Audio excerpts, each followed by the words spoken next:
Hello viewers, welcome back to our YouTube channel, and today we want to look at our next video as far as financial accounting is concerned.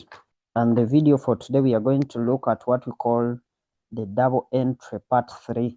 Double entry part 3. The double entry part 3.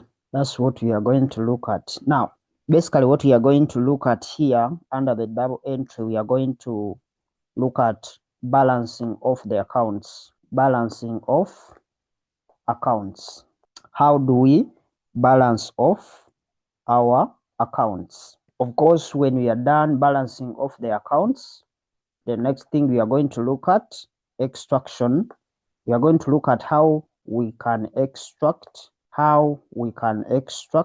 the trial balance, how to extract the trial balance from the balances of different accounts that we have. So we have already learned how to post transactions in various accounts, and I want us to assume that these accounts that we are going to put below are the accounts that we are going to balance off. And at the end of the day, we are going to extract the balances of these accounts into a trial balance. So let's have some accounts. Maybe we can have like 1 or 2 accounts. Then we see how we can balance them off. Once we have learned how to balance these accounts off, we can then be able to generate their balances from the different accounts until we form what we call a trial balance. So let's have this ledger account for cash. This is a cash account. That's a cash account. Of course, here we have shillings as our currency. Now, let's have some entries within our ledger account. We are just going to draw on one account. Then we see how we can balance it off. And towards the end, we shall look at very many accounts from the previous work that we did, and we see how we can balance them off. But I just want you to understand how we can balance off a ledger account. So let's put, maybe we have some capital, maybe it is 10,000. Maybe we have made also some sales. We have sales. Let's say the sales were 6,000, and maybe we have paid some expenses. Of course, when you pay off expenses are going to be reducing your cash account, so they are going to be on the credit side. This capital is just money that you have. Maybe that's the money you contributed in cash. That's why it is on the debit side, but it will be on the credit side in the capital's account. The sales are the revenues that is coming into the business after you have sold stock or inventory. So once you sell off stock, if you have not sold the stock on credit, meaning you have received cash from the sale of the stock, you have to debit the cash account because money is coming into the business, then you credit the sales ledger account. So maybe you have some expenses. Let me say we have rent. Let me assume it is just 1,500. Maybe you have also bought some equipments. Maybe you have bought furniture, office furniture. We have paid by cash. Let me assume it is just 3,500. So let me assume those are the only transactions that we had. Now, so I want us to assume that that's our account. And what we want to do, we want to balance this same account for cash. We want to balance it off. Now, we need to, when we say want to balance off an account or balancing of an account, means that you want to make both sides equal, either the credit side or the debit side. You want to make both of them equal. This is our credit side. This is our credit side. Then this is our debit side of the T account. We want to make these sides equal. This side being equal to this side. That's what we are basically trying to do when we say we are balancing off accounts. We try to make these two accounts, these two sides equal, the credit side and then the debit side. However, what we do is that we will add up these values that we have. We have the amount for capital, that is 10,000. We also have cash sales of 6,000. We add the debit side, and at the same time we add the credit side. The credit side has rent of 1,500 and furniture of 3,500. So we add up and we get the totals of each side, the debit side and then the credit side. Once you have gotten the totals, you will select which one is higher than the other. So if the debit side is higher than the credit side, then we are going to take the balance on the debit side to be the balancing figure for all the sides.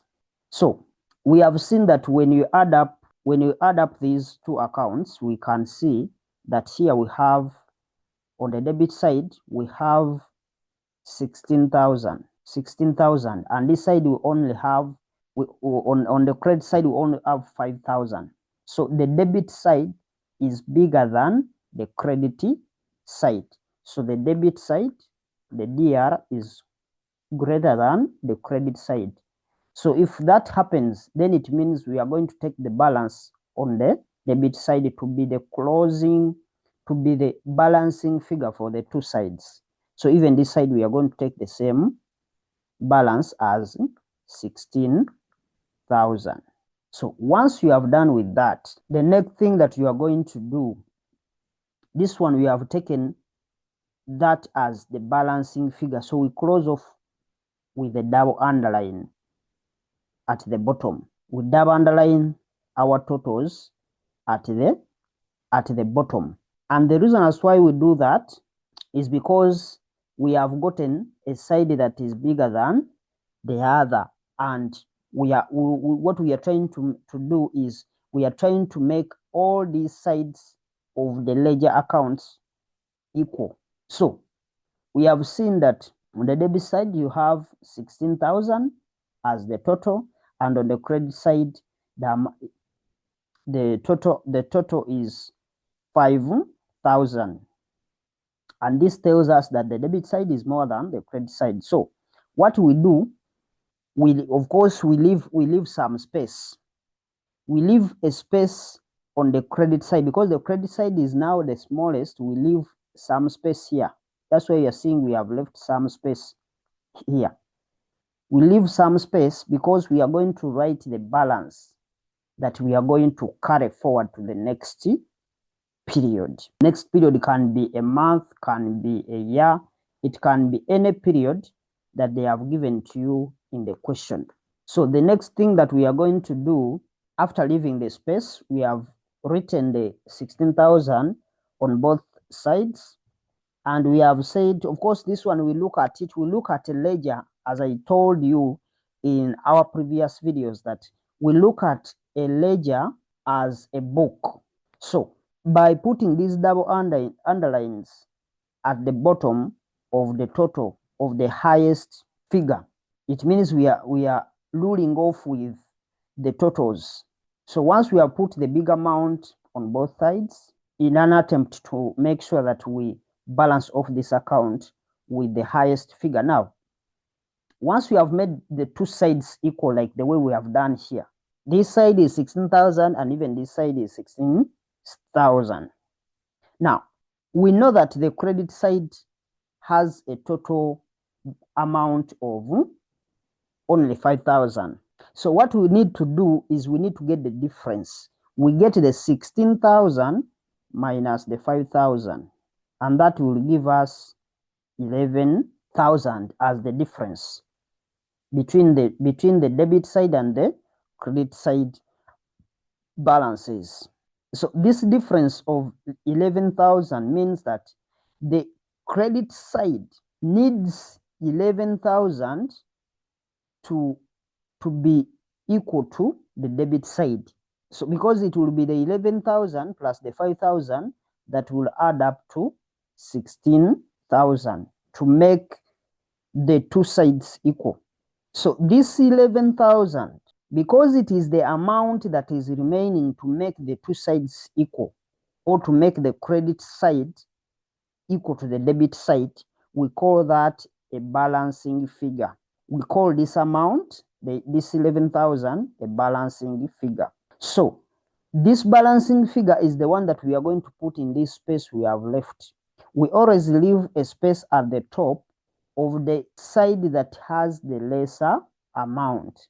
If this debit side is the one which had a lesser amount, we would have left some space here because there is something that we are going to write there. That's the reason of leaving a space, and that space is left for the balancing figure. So we have said that the amount is 11,000, which is the difference between the two balances. And that 11,000, we've said it is our balancing figure. And since it is our balancing figure, this side we are going to be writing it as a balance carried down. We can either use a balance carried down or a balance brought forward. So this one, we write it as balance carried down. We abbreviate it like that, it's allowed.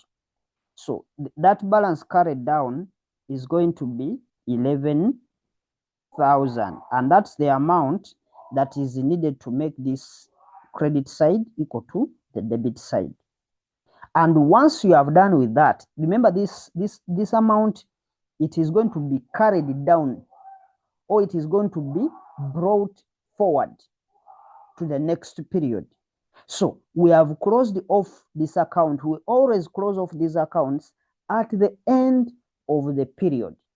If you have been working in months, every month you close off the account, and whichever balance that you have either on the debit side or on the credit side will be carried forward, or will be brought forward, or carried down to the next period. If all these transactions had happened maybe in December, then it means that this 11,000 was a balance of December that we are going to carry forward to the next period, and the next period will be January of the next year. I hope you are getting the argument. And what we are going to be doing here is that we are going to have this 11,000 carried down, and we've said carried down means that this amount, which is the balancing amount, is the one that we shall take to the next period, or that will be brought down to the next period. So this balancing figure on the account, we have said that for us to get this balancing figure, there are three steps that we went through. This step one, we first ascertain the total of the debit side, and then we ascertain the totals of the credit side. So we get all the total entries in terms of the amount. We add up those values at the debit side, then also at the credit side. So once we have gotten the totals, then the next thing that we do, we get the difference. We get the difference between the two totals, the debit total and then the credit total, and then you put that difference in the side that has the smallest amount, like the way we have done it, because we have seen that this one has 5,000, the credit side, and we have taken the balancing figure to be on the credit side. And once it is on the credit side, or whichever side that has the smallest amount, we call it a balance carried down, meaning it is going to be that balance that we shall take to the next financial period. And you have to take note that I'm saying period because at some point they may give you in months, they may give you in years. So it depends on the period that they have given you. in the question. Now, for verification purposes, because you need to verify, remember I've said that when you're balancing off this account, you have to make sure that the debit side is equal to the credit side. So just for verification purposes, you need to add up these values. You add up the 1,500 plus the 3,500, then you add the 11,000 to make sure that it gives you the total of 16,000, which is the balancing, which is the total, the biggest amount that we have taken as the closing balances for the totals, the grand totals for all the two sides that we've balanced off. So once it is a balance carried down, then it means as you go into the next financial period, or as you go in the next period, it will be called a balance brought down. It will be on the opposite side, because this balance is going to be on the opposite side simply because this side had a highest amount of 16,000 and this one only had 5,000. So this balance is we are going to write it as balance brought down. We use B/D of 11,000, meaning that at the end of that period, the cash account has a debit balance of 11,000. And when you have a debit balance in a cash account, it means that the money that you still have, that's the money that you have with you. So we started with 10,000 as the money that we have received in form of capital. We added the 16,000, that is the money that we got from selling the stock that we have in the business. And when we have paid, when we use the whole of that amount, which is the 10,000 plus the 6,000, which gave us the 16,000, we cleared off our rent of 1,500. We bought off some furniture using that same cash, and we have remained with a balance of 11,000. That's what it means. So this balance that you are seeing here of 11,000, the balance brought down, will be the balance that we shall transfer to our trial balance. I want to repeat that.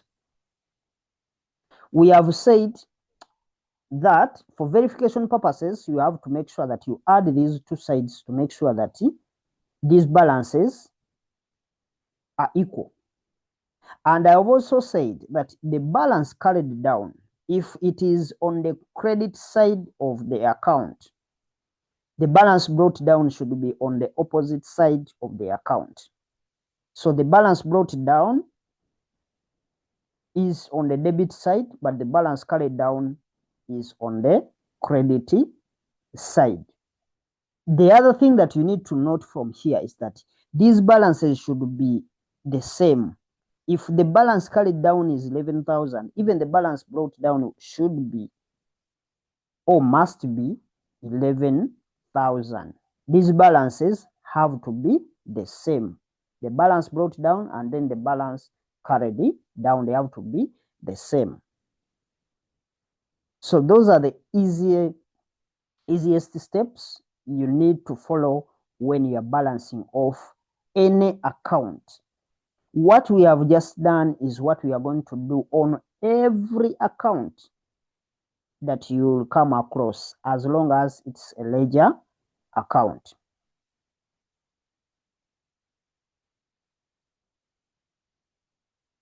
Now, one thing, we have now done the closing of account, but we have also to know something that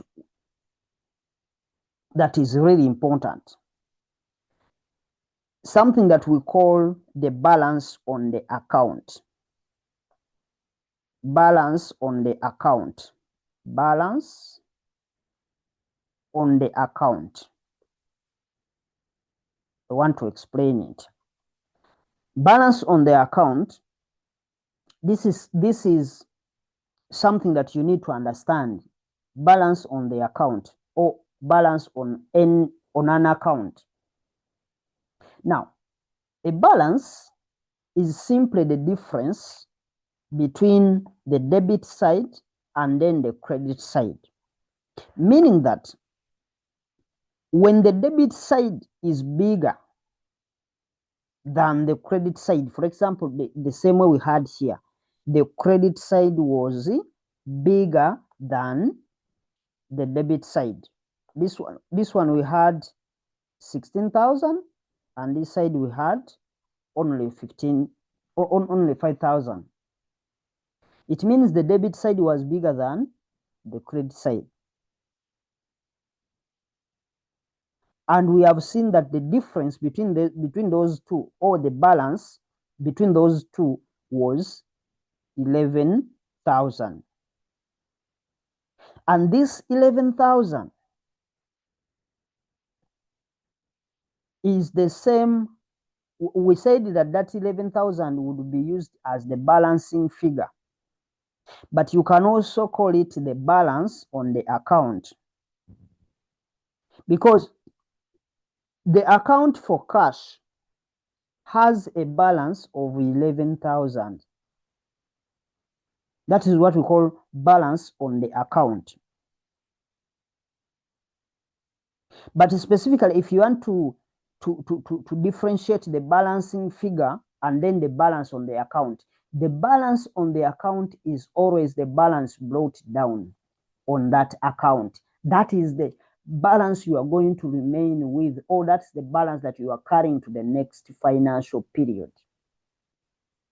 But remember, we said the balance brought down and the balance carried down, they are supposed to be the same. So it means a balance on the account can be a balancing figure. I want you to understand that. But the only difference is that the balance carried down, or the balancing figure, is supposed to be on the opposite side as the balance on the account. Those are the differences.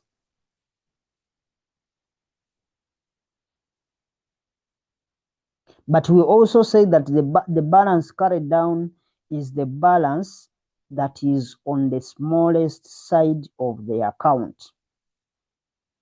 And then we have the balance brought down on the different, or on the opposite side of the account. If the balance brought down is on the credit side, then the balance if the balance carried down is on the credit side, then the balance brought down must be on the debit side.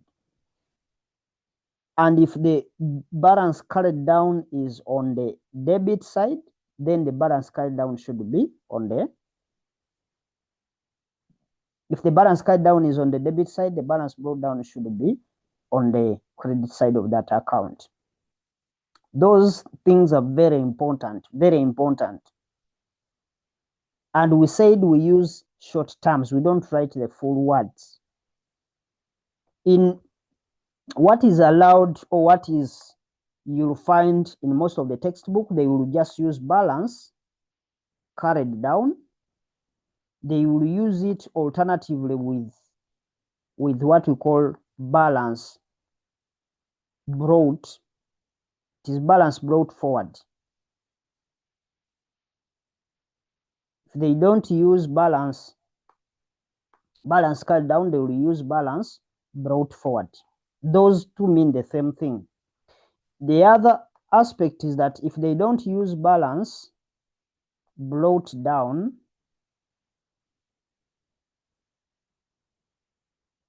no, this one is supposed to be balance carried forward. It is a carried forward, not.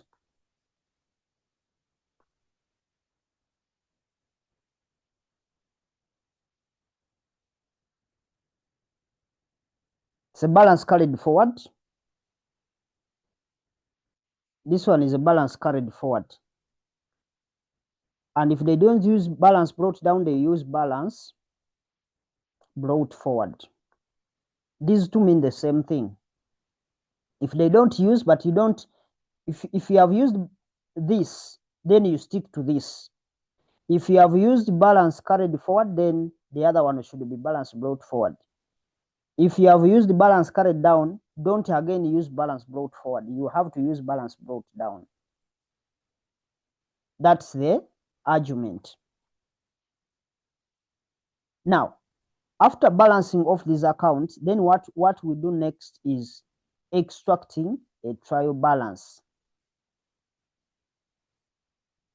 So I also want us to look at the concept of a trial balance.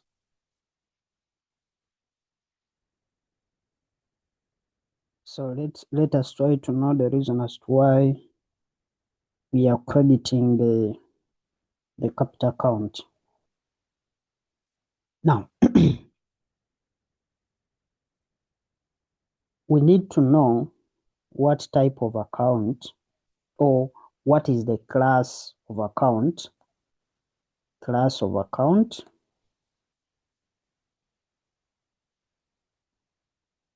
We need to know the class of account this capital account is. Where does it fall in terms of the classes of accounts?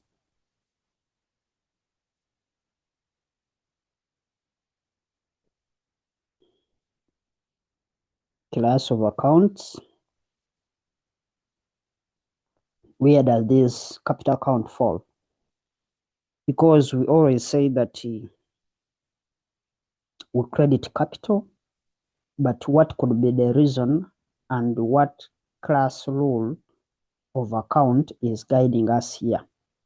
Now, it is going to be a little bit interesting for you to know that actually capital account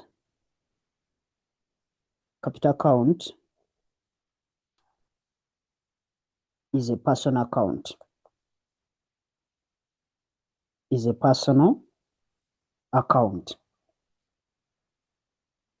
So if you have never heard of it before, just understand that capital account and a drawings account,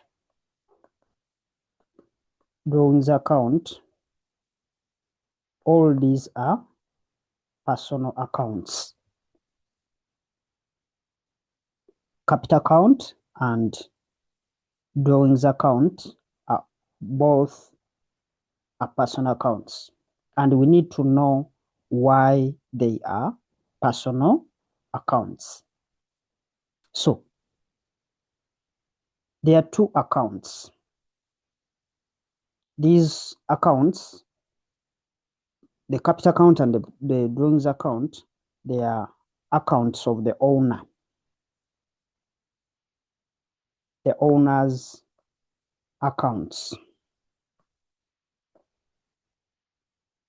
These two accounts, they are owner's personal accounts. Now,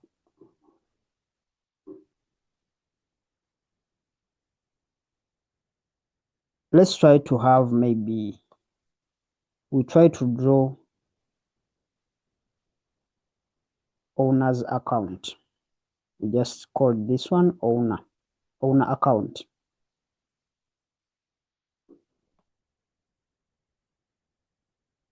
Owner account. Owner's account. But now I told you that the owner is a special, the owner of the business is a special type of credit. We call it a special type of credit, type of creditor, because it provides a special credit to the business.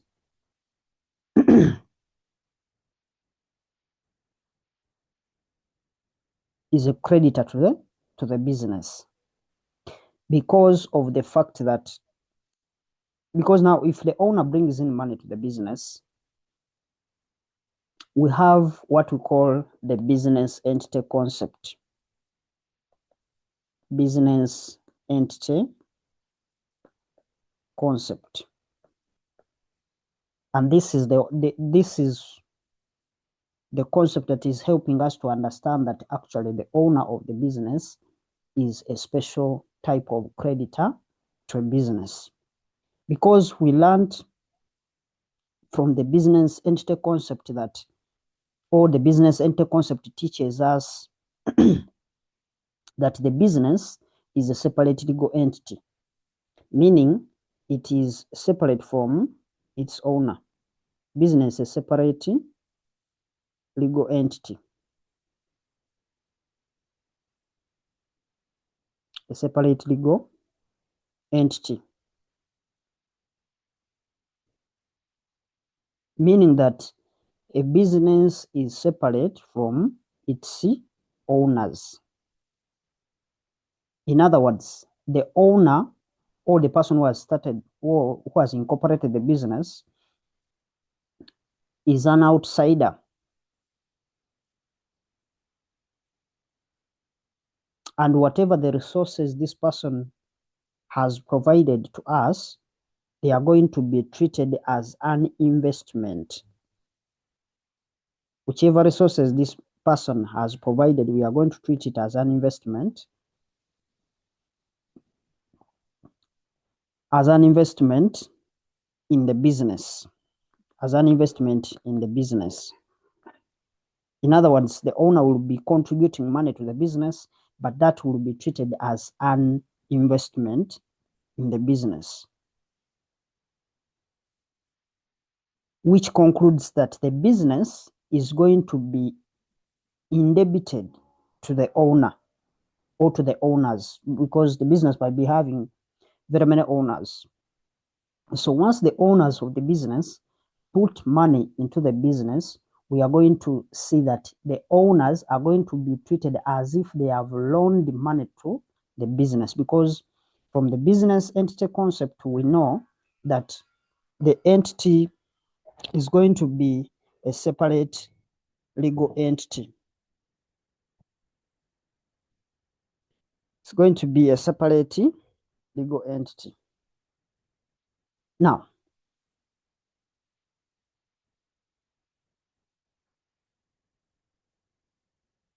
so as you try to look at the owner as if the owner has loaned money to the business, we try to understand that as we try to treat the owner as a special type of a creditor to the business.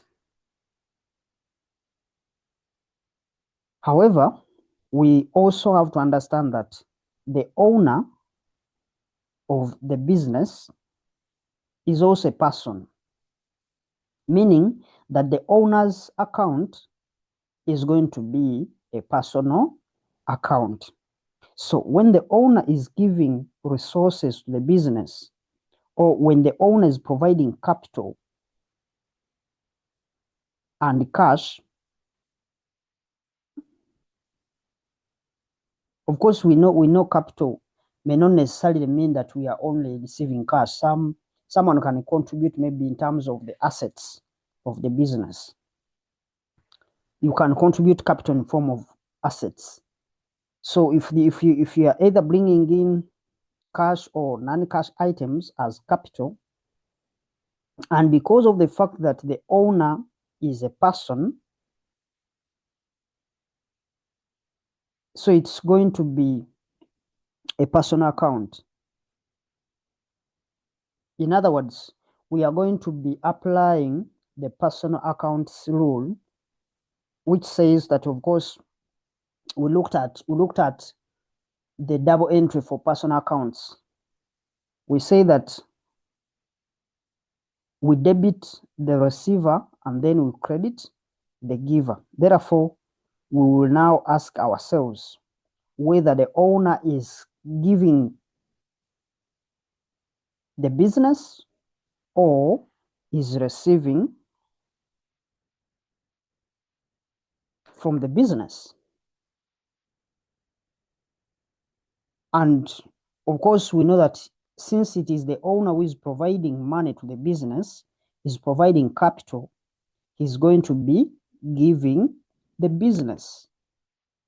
And that's why we said we credit the giver, and hence we are going to be crediting the owners, the owner every time he or she brings in capital in the business. So we conclude by saying that the owner is going to be the owner's account. Since the owner is a human being, then we are going to treat that as, we are going to treat the capital they are contributing as if it is coming from themselves. So we are going to treat it as a personal account, and we will always be crediting whatever capital is coming into the business.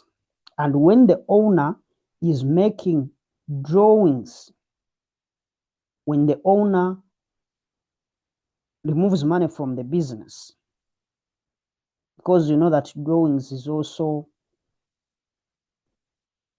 on the opposite side.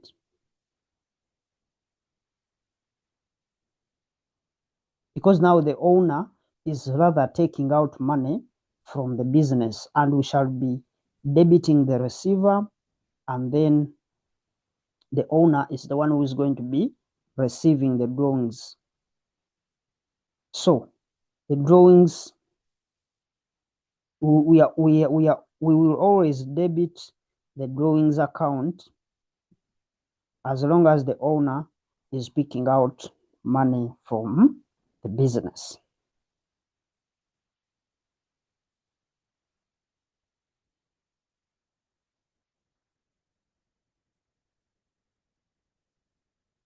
So the drawings will always be debited to the owner's account. I had drawn the owner's account. Maybe I can put it on the next page.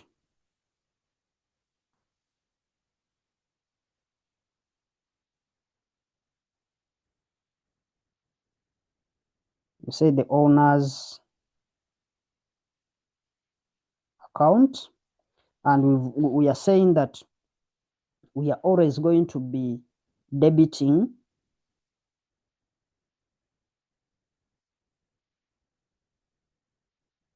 we are always going to be debiting the owner's account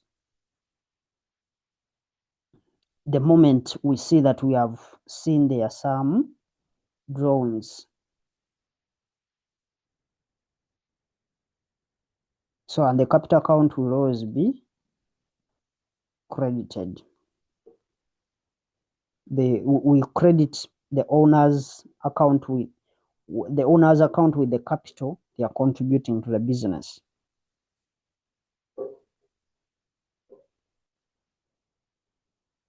And we are doing so because the owner is giving out money to the business. However, what we do in accounting is that we don't open any other account that we call the owner's account.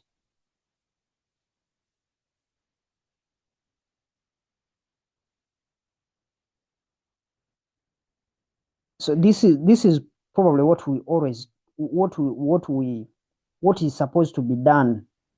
But when we try to do the normal accounting, we don't always open what we call the owner's account. We always divide the owner's account into two columns. We put it in a sense, we divide it into the drawings column,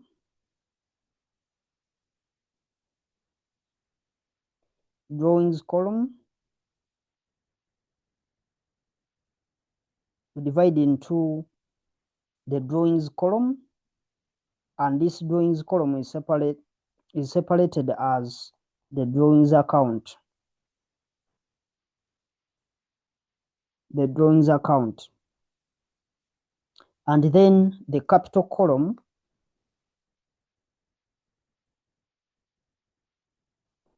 the capital column is also separated as capital account. That's basically what we do. So whenever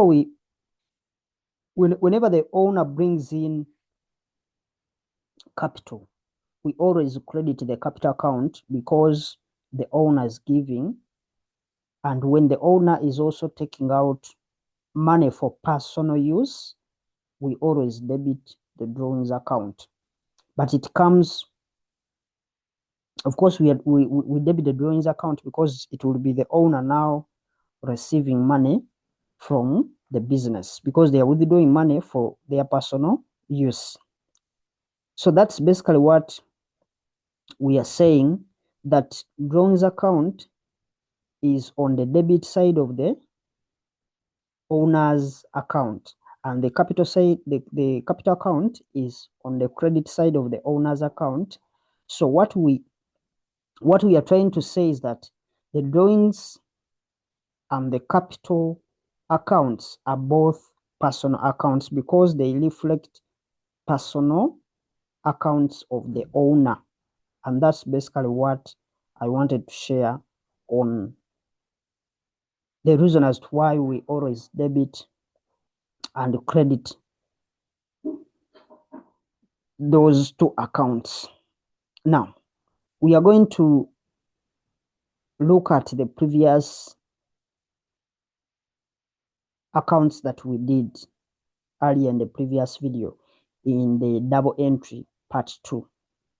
We saw we did some number there, but we left off when you have not closed off the accounts or when you have not balanced off the account. So what we are going to do is we are going to look at those accounts and then try to balance them off and let alone extract a trial balance. And once we are done with that, then that will be a conclusion for the today's video, because it was basically to help us know how we can be able to prepare a trial balance after balancing off the respective accounts and to transfer their balances to the trial balance. That's what we want to finalize with.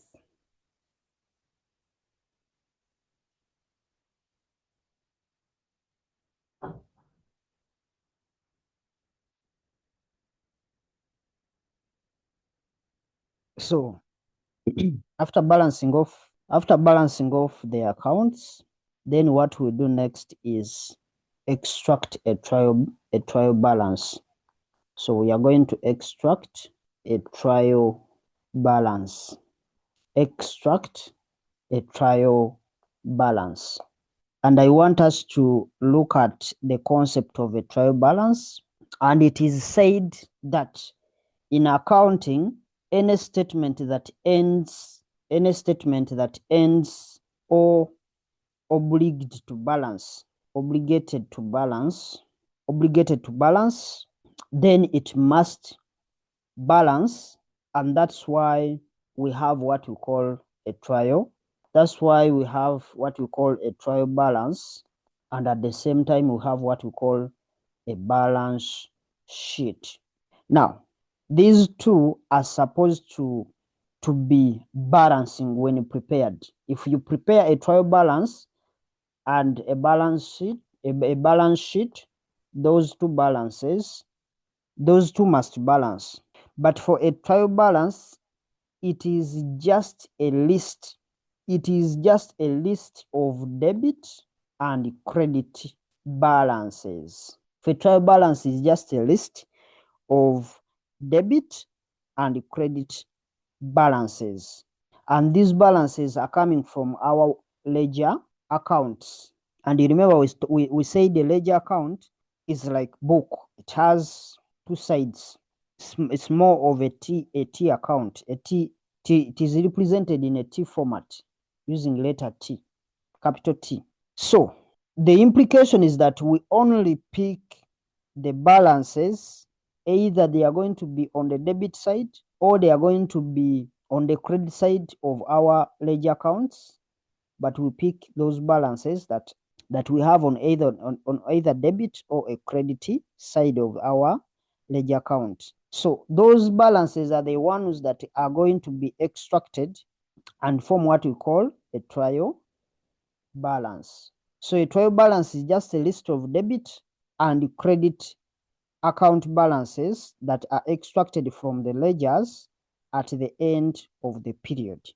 So what we are going to do for a trial balance, we shall look at the balance sheet later. For a trial balance, what we are going to do, we first of all balance off our accounts, and after balancing off those ledger accounts, then we pick those balances on each and every account that we have opened, and that's what we use to make a trial balance.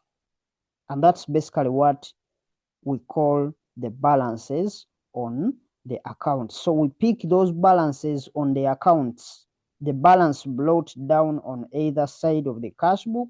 They are the ones that we are going to extract from those accounts, and we form what we call a trial balance. And we want to look at the format. I want us to look at a format of a trial balance. And mainly, of course, we are trying to look at the format of a trial balance. Format of a trial balance. Mainly, a trial balance has mainly 3 columns. Mainly, the main one, there are 3 columns. We have what we call a debit column. A debit column, that is the one that has all the debit balances. And we also have a credit column. This is the one that has, this is the column that has the balances that are appearing on the credit side. And the other one, we have what we call the details. The details, or what we call particulars column.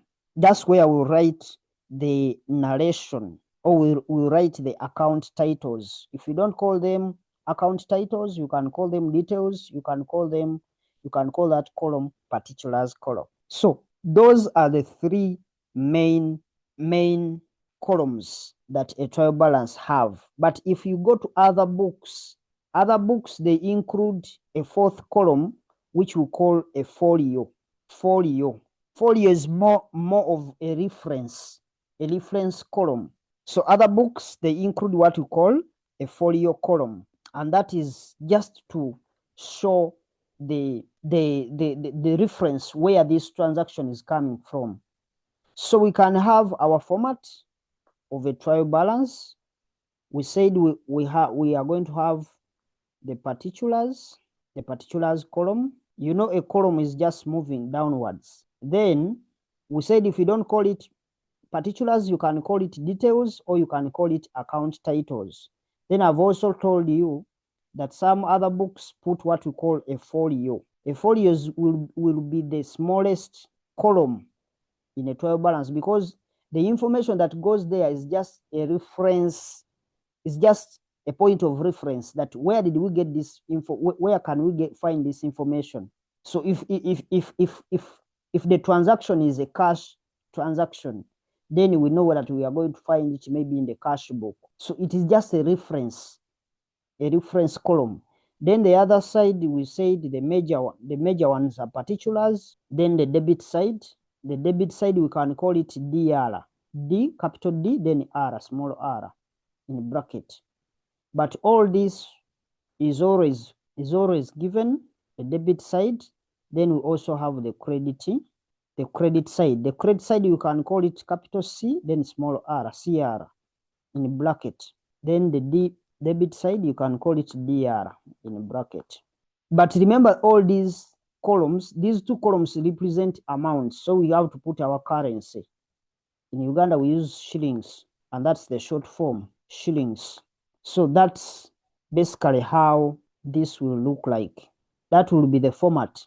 I've told you that some books include this folio column, but even if you don't include it, no one will penalize you. But these 3, the particulars, the debit side, and then the credit side, must be there.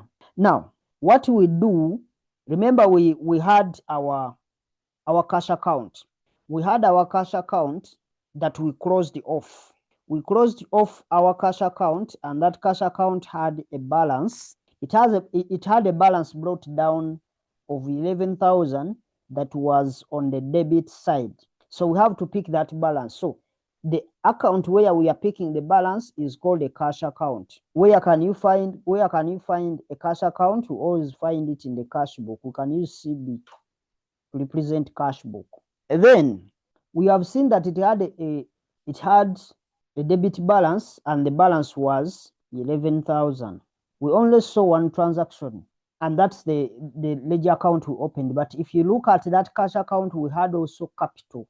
So all those individual items that we presented in the cash, they are supposed to also, the corresponding entries are supposed to go in their respective account. Remember, we had the capital. And the capital in its respective account is supposed to be on the debit, on the credit side. We had it was, I think, 10,000. But this one can be increased or decreased depending. So that's how you keep putting all these information. We also had the sales. And the sales were 6,000. This is 10,000. We also had the rent as an expense, and it is supposed to be on the debit side because all expenses are debited. The rent expense was 1,500. I just want to show you that even from one account you can, as long as you know where this information falls. Then the last amount, the last item we had in that cash account, we also had the furniture. Remember, furniture is also an asset. It was 3,500, and that's it. So I just want you to know that if I try to balance this account, off, it has to balance. If you add this 11,000 plus the 1,500 plus the 3,500, you'll get a total of 16,000. And also, if you add the 10,000 plus the 6,000, you'll end up with 16,000. And you're seeing that these two sides are equal. You double underline them. But we are going to have some accounts that we are going to try and balance. We are going to have some accounts that we are going to try and balance off so that we can be able to see what we have. So that's basically what we presented. If, let's say, we only had one account, and that's how we would have presented it. Now, the other thing that we need also to understand is the fact that we have seen that the cash account had a balance brought down of 11,000, and it was on the debit side, which means that the cash account has a debit balance and the same amount that as it appears. If the cash account has 11,000, please don't transfer to 11,000. You transfer the exact amount that is available on that account, and you write the account title where you are picking that information from. We are picking it from the cash account, and that account title is what is going to appear in our particulars or details column. However, some books, as I told you, they include a folio. It is just a reference section of which it will be explaining where this information can be found. The information on the account where you go to the figure, the balancing figure that we have transferred to the trial balance. But it's not all that important, as I told you. That's why we are going to do some numbers and we may exclude it. But just know, if you find it in other books, it's also part of the format. However, an account can have either a debit or a credit balance. You have to note, it's not a must that we always supposed to have a debit balance. An account can have a credit or a debit balance. But we say that an account has a debit balance if let's say, just like the way we've looked at the cash account has a debit, it had a debit balance, and that meant that the balance on the debit side was more meaning in terms of the totals, the total on the credit side was more than the total on the credit side. That's why we ended up with the debit balance. The debit side was more than the credit side. So if the totals of the debit side of any account are more than the totals of the credit side, then we say that that account has a debit balance. And on the other hand, if the totals of the credit side of an account is more, or they are exceeding that of the debit side of the same account, then we say that that account is going to have what we call a credit balance. Those are the two scenarios where we can have interchanging figures. It all depends on the totals or on the credit and the debit side. Those are the ones that are going to help us know whether we are going to have a credit balance or a debit balance. It's not a matter of cramming that this one has to always have a debit balance or a credit balance. But now, there are also accounts that we should know that have a credit balance. These ones you just know from your fingertips that these ones have a credit balance all the time. For example, if you look at the capital account, just like the way you have seen me including here, I included this account, the capital account, on the credit side because we always know that capital always has a credit balance if you balance off its account. And the reason as why, because at some point you may not even have the amount, because it can happen like for instance, if let's say all the balances are the same, maybe you had all the capital but you withdrew all the capital from the business, and you find that you put in money, then you've taken all of it, and you're seeing that the credit side and the balance, the totals on the debit side are the same as the totals on the credit side, meaning that we are not going to have anything to do with the balancing figure. So the other account that you need to know that are going to always have a debit side, let's say a debit side, because I also told you that even sales account will always have a credit balance. But there are also those accounts that are going to have debit balances. Like for example, if you look at asset accounts, if let's say we look at cash account, if you look at maybe purchases account will always have a debit balance. So the purchases will have a debit balance, the cash account will have a debit balance, the sales accounts is supposed to have a credit balance, and so on. So those are some of the accounts that you will know when you are preparing them, that this account will always have a debit or a credit side, because these are some of the accounts that you are going to be preparing on a daily basis. Because the moment you keep preparing these accounts on a daily basis, you will come to realize that maybe almost every time these accounts are going to have either a debit or a credit side, because you are going to be seeing maybe the debit side will always be higher, which will be otherwise, so that you can be able to conclude that this account will always have a debit balance or a credit balance. As you keep on practicing these numbers, you get to an understanding that actually this account will always have maybe a debit balance or a capital, a credit balance. However, there are some accounts that you are preparing, that if let's say when you are preparing them, like for instance, if you look at the capital account, these are some of the specific accounts. If you are preparing a capital account and then maybe a drawings account, and these are the two accounts that are going to be these two accounts are going to be opposite in nature. By nature, they are going to be opposite. If this has a negative, if this has a credit balance, then this one should have a debit. They are opposite in nature.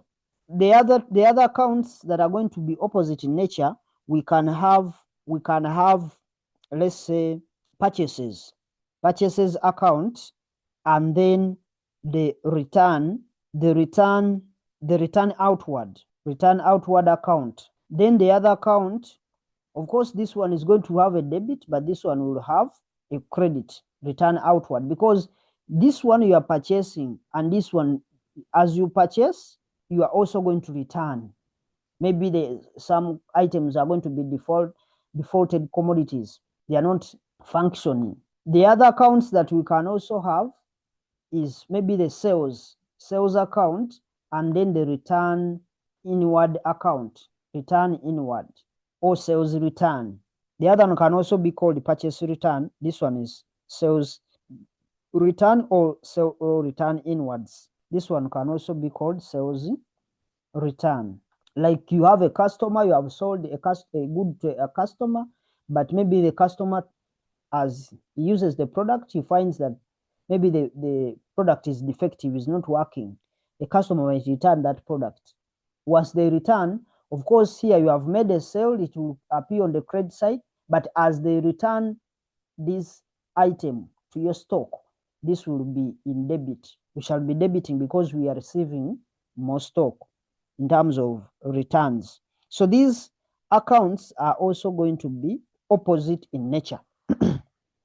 Now, capital accounts are always, these capital accounts are always having a credit balance.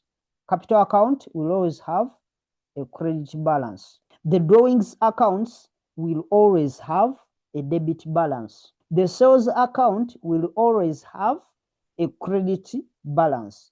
The purchases account will always have a debit balance. And finally, the return inwards always has a debit balance, while the return outward is always having a credit balance. So those are some of the accounts that you can know for sure that as I'm preparing them, I know that where the balances are going to be, because these accounts are going to have opposite transactions. They are opposite in nature. So there are other accounts that as we keep studying them, we shall see that whereby we always have a debit, and maybe in the other we always have a credit balance. But I also want to explain something to you, that when preparing accounts, because of course, as I told you in the previous video, we prepared some accounts. As I was preparing some accounts in the previous videos, we went to capital accounts. Of course, when we went to the capital accounts, I told you that we are going to credit capital. I've been telling you that we credit capital account, and I promised you that I will explain why we always credit capital, why we always credit capital account. So let's now look at a reason as to why we are crediting some of these accounts. We look at some of the reasons as to why we are crediting, because we told you there are some specific accounts that are needed to be treated in a different way. Now we are going to look at the previous accounts that we did in our double entry part 2. So that video that we did previously, we had a simulation, and that simulation we had left when we have not balanced off the accounts. And I've prepared all the accounts, as you can see them on the screen. These are the accounts, but we are going to make sure that I explain to you how we can be able to balance off all these accounts as you can see them. These are the accounts, the ledger accounts. And at the end of it all, we shall draft what we call a trial balance. That's how it looks like. So let's start looking at all these accounts that we have here. Now, as I explained earlier, we are going to balance off these accounts, and we say that balancing off accounts means making both sides of each account equal. Where there is, of course, where there is a shortage, then we put the difference, and we call that difference the balance carried down. And what we are going to do here is that we are going to go by looking at each and every individual account separately, and we balance it off. By balancing it off, we are trying to make the two sides of each account equal. For example, if you look at this cash account, we need to make sure that the totals for each side, this is the debit side, and then this is the credit side. So you can see that the totals are the same, 10,800. That's what we call balancing off the accounts. Now, so let's start with the cash account. These are the accounts as we prepared them in the previous video, the video that is all about the double entry rule, part 2. If you look at that video, you'll be able to continue with this information as you are seeing it. Now, we are trying to look at these accounts. We can maybe start with any account, because I'm seeing this one has more information. We can start with any account. We can start maybe looking at, maybe you start from this bottom left. Maybe we start with the capital account. Since we are the first talked about the capital account, let's start with the capital account, because we have just talked about the capital account. So let's start with the capital account. Now, the capital account, we can see that there is only one side. This one side that you are seeing, the transaction happened on June 1st, and that was a cash transaction. So this is the money that we started the business with, and it is cash of 10,000. 10,000. Most of the times you'll find that in these accounts, when they draw the account like this, they always put a currency here, shillings. If you're using dollars, then you put US dollars, whichever currency you're using. But here, I did not incorporate that, but just know it is supposed to be there. Now, when you look at that capital account, I said it has, we've seen that it has only one entry that happened on June 1st. Of course, when you're starting the business, you start by introducing in the capital. All these accounts are for the month of June. So it is on a monthly basis. You can see that at the beginning here, I left a gap when I was drawing these accounts. I left a gap because we don't, the question never gave us a year. But if you have the year, as I told you, when you're posting things to the ledger, you start with the year. If it is 2025, June, you followed by the month, then the date. If the date is 30th, we start with the year. Reason, because this year doesn't really change most of the times in these ledger accounts. It takes long to change, but the month keeps on changing. What changes often are the days, because the days, if you are working in days, you are going to find that these days are going to keep on changing constantly. So that's why we put, when we start with the year, the month, we are only going to change the things until they change. Maybe if the next transaction is going to happen on July 1st.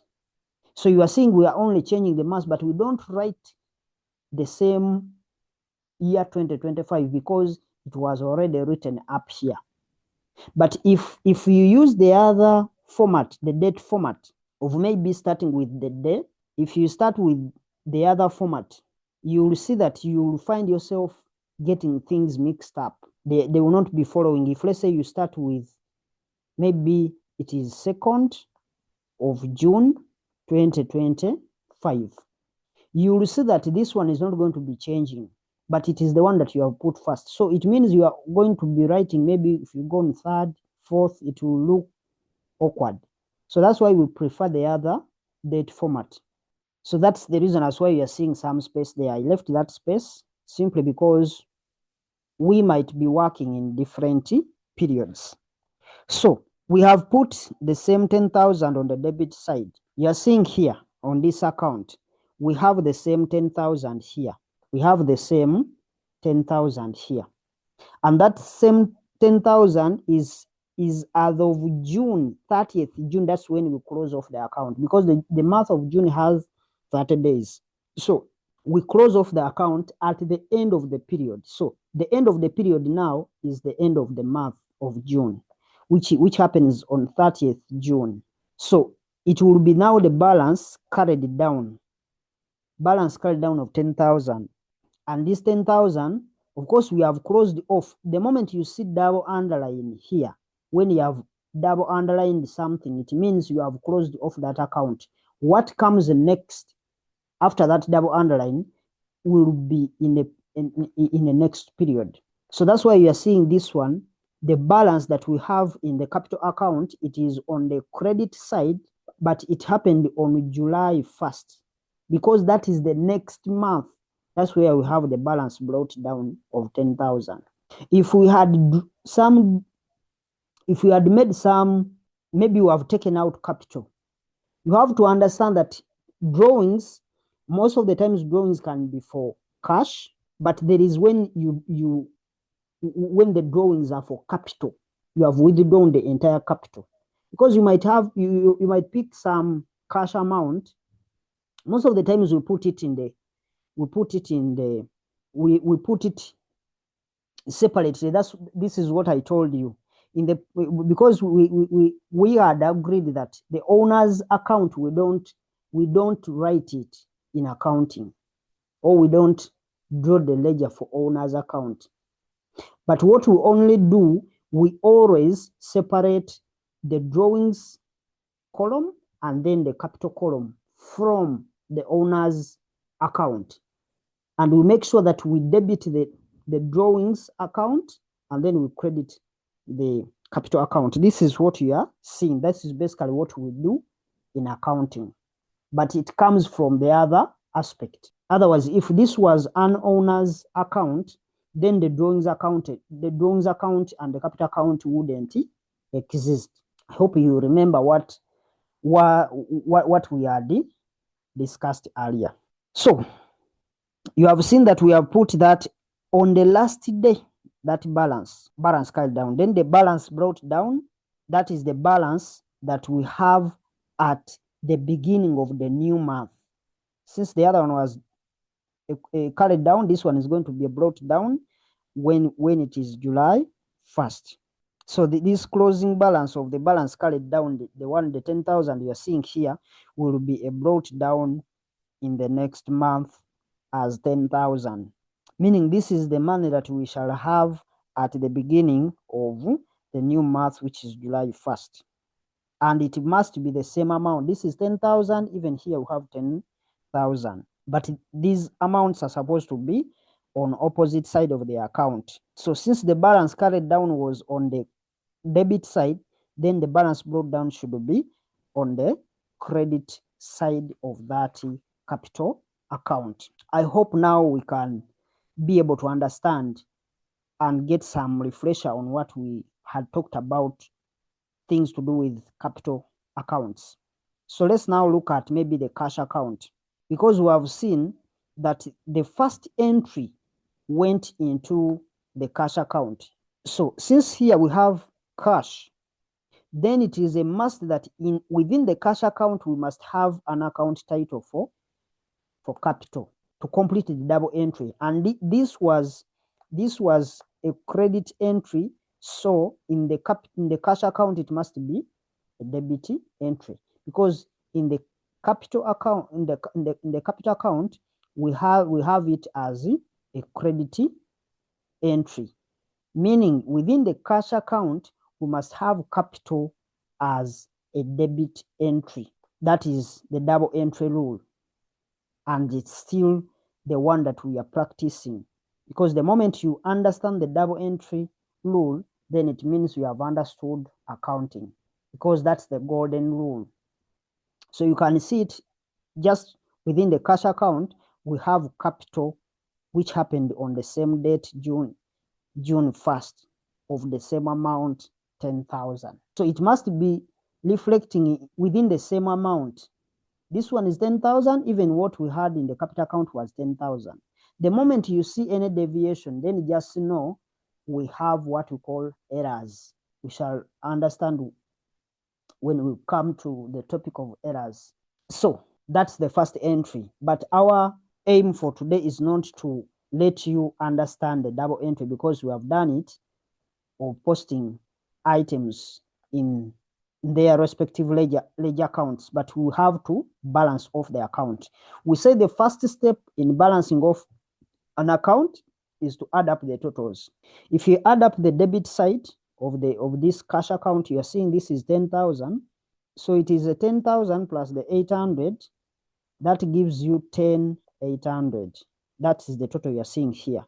So we add up this side. This side is 6,000 plus the 100 plus the 1,080 shillings. So when you add this one you don't add it because this is the balancing figure that happened on 30th June at the end of the month. So when you add this, you will see that it's this side, the debit side is bigger than the credit side. So we take the bigger amount to be the total for both sides. That's why here you are seeing us, we have 10,800, and even on the debit, on both on the credit and the debit side of this cash account. So this 1080, even this one is 1080. Then, as I told you that we always leave a gap, you are seeing this gap that we had left here was the one that we used to write the balance carried down. So once you get the totals of this, of course, this is 7,180.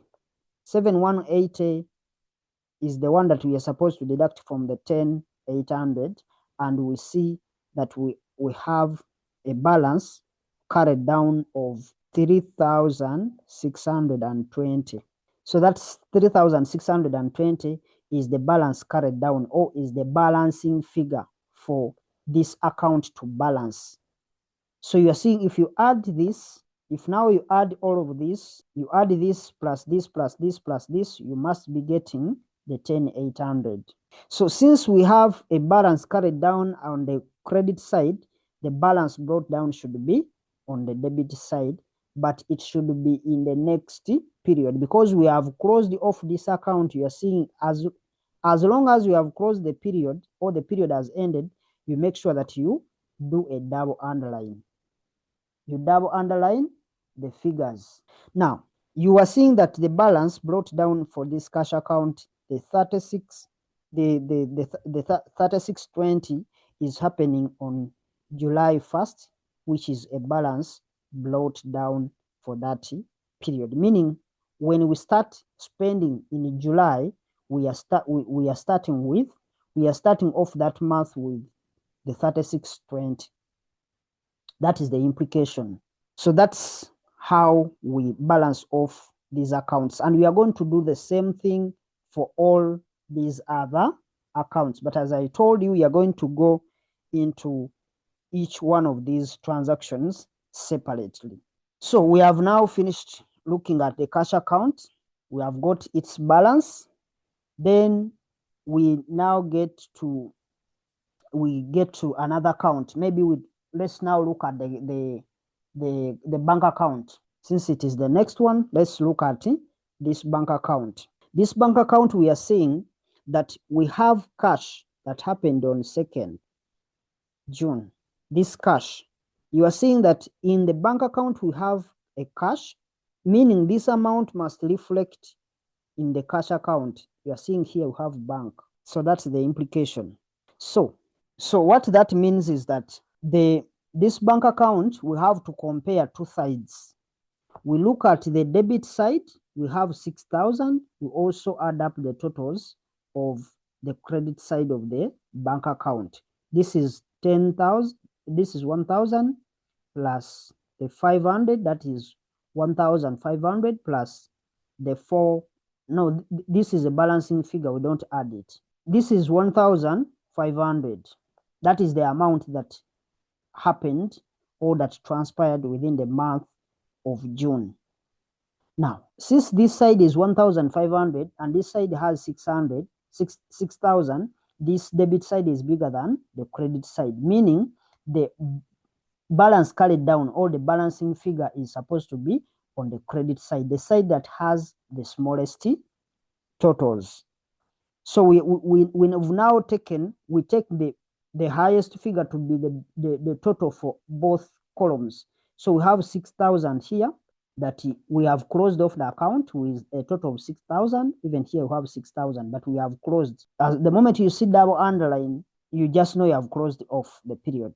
Now, this, you get now the difference, the 6,000 minus the 1,500, and that gives you a 4,500. This 4,500 will be a balance carried down, and it will happen at the end of the period, which is 30th, and it will be called a balance carried down of 4,000. And the reason as to why we put it on the side that has the smallest amount is because we want to make sure that those two sides are equal. So when you add this plus this plus this, you have to be able to get the balancing figure, the balancing total of 60,000. Since this is a balance carried down, then the balance brought down must be on the opposite side of the account. So you are seeing it, the balance brought down is on the debit side of this bank account, and it happened, it is the balance that is going to be there as of July 1st, and it will be called a balance brought down. If this side you have maybe called it carried forward with that, then this side you have to call it balance brought forward, meaning it is balance that has been brought from the previous period to a new period. So that's what we needed to do to close off that account for the bank, and that account is done. So we can also go to the other accounts, because I told you we take each account separately, and then we balance each and every account. So after we have balanced off all the accounts, of course, we also have the sales, but you can see that the sales has only one item that happens on Jan 8th, which was cash, meaning they sold some for 800. You are seeing there was nothing. That's why I just closed off from here. As per the examination, make sure you first provide the total. That this is 800 for both sides, because that's balancing off. That's what balancing off means. Then you put a double underline. Then you leave a space for where, because this side has 800 and this side had nothing. So that's why you are seeing balance carried down here as at the end of the period, meaning the next period, which is July 1st, we shall have a balance brought down of the same amount. Then we do the same for all these accounts until we are done with all of them. When we are done with all of them, but I'm very sure you can now know how to balance some of these accounts. You can pick one account from this, you can pause a video, make sure you go through this account and make sure you adjust those balances accordingly. So once we are done with that, the next thing that we are going to look at is going to be the trial balance. The next thing to look at is the trial balance. Now, what are we going to do within a trial balance? Now, when you are doing a trial balance, what we need to get are the things that we call the balances, which are the debit balance, and then the credit balance for each and every account. An account which doesn't have a balance, don't take it, meaning it will not appear in a trial balance. Otherwise, if you put it there, it is going to make your trial balance non to balance.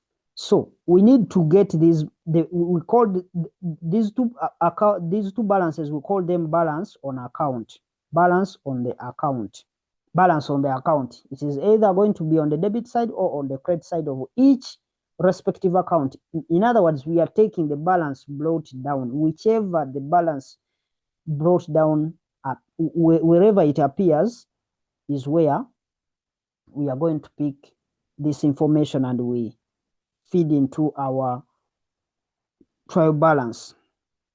So the balance, the debit balance will appear on the debit side of the trial balance. And if any account has a credit balance, then it will appear on the credit side. Of course, the debit balance, as I told you, we've looked at some of the accounts that had a debit balance. Those that had debit balances, we can see that, for instance, we have looked at cash. We saw that cash account had a debit balance. Its balance brought down was on the debit side. This amount you are seeing here, this one, that is the balance brought down. That's the balance we are taking to our trial balance. And we can also see that the bank also had a debit balance, because the balance brought down is on the debit side of the ledger account. Then we can also look at those accounts that had a credit balance, like the sales account. If you look at the sales account, it has this amount. The 800 is on the credit side of the sales account. The same applies to the purchase returns, or what we call the return inwards, and the same applies to what we call the capital account. We explained what are some of the accounts that probably would have a debit and a credit balance, as we saw earlier on. However, we are going to pick this balance brought down. As I told you, we are only picking the balance brought down. We don't pick the balance carried down. So take note of that, because you'll always see that wherever the balance carried down is, the balance brought down will be on the opposite side. Just like the way you are seeing the balance brought down this side, but the balance carried down is on the debit side, this balance brought down is going to be on the credit side of that same account. So they are going to be on opposite direction. So we are taking the balance brought down and not the balance carried down. So we are taking these balances. Wherever you are seeing a balance brought down is the one that we are transferring. We only transfer the account title, which is the sales account. Of course, if the title up here says account title, then there is no need for you to write in the particulars and you say sales account, because you will be repeating. This side says details or particulars, so you just say sales. So we are picking this and its balance brought down for all these accounts that we have. We can maybe start off by looking at the capital account. We pick out its balance and we transfer it to our trial balance, or we can follow what we have here. The capital account, we can see it had the balance brought down was on the credit, so we have transferred also to the credit. You are seeing the cash had a debit balance, bank had a debit balance. We have put them in the debit side. This is the debit side of the cash. This is the debit side, and this is the credit side. We have seen that sales had a credit, also capital had a credit. All these other ones, the discount received had a credit, and also the purchase return had a credit. All these other ones had a debit balance. So we have to make sure that when you sum these figures, you add all these totals, and when you add all these totals, they must be equal. If you have done these accounts in the right way and you have transferred the right balances, then they are supposed to be equal. That's why here, down here, you are seeing this is 11,220, even this one is 11,220, and those are the totals. So that's how we make entries and how we balance off those accounts. And later, we have seen how we can be able to extract the trial balance. If the trial balance doesn't balance, then it means there is a mistake that you have made in some of the entries. So the next video we are going to look at will be about the books of original entry. So that's all for today, and we'll see you in the next video as we are trying to look at the books of original entry.